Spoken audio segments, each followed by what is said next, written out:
देखो जी कल रात नूं तूफान आया, बड़ी सारी नेरी सी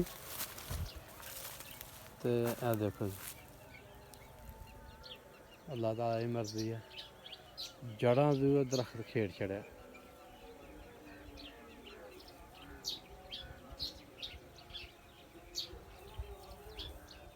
किड्डा बड़ा दरख्त है ते ए कोल दरख्त खलोते दे ने, टाली है हैप्पी बोर्ड इस तरह की जड़ा टुट्टा बूटा।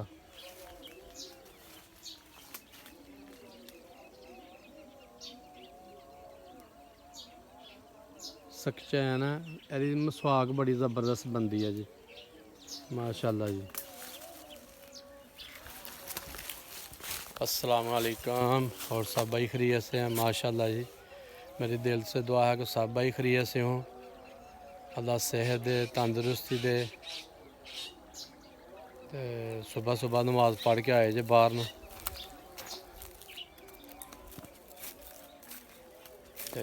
वैसे अदर सैर करने वास्ते निकले हैं तो एक दरख्त देखा, ए देखो सर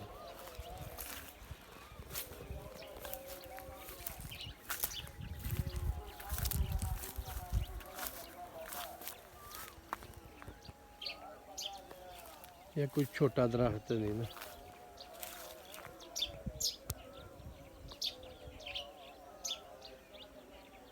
चंगा मोटा जी दरख्त ते इन्नियां पत्तर भी नहीं कि जड़ा ना बहुती हवा वगे तो टुट जाए, अल्लाह की मर्जी है जी। ਉਹਦੇ नाल दरख्त खलोते दे ने,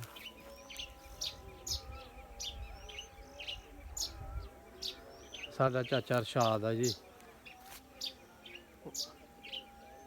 ए उन्हां दा दरख्त है।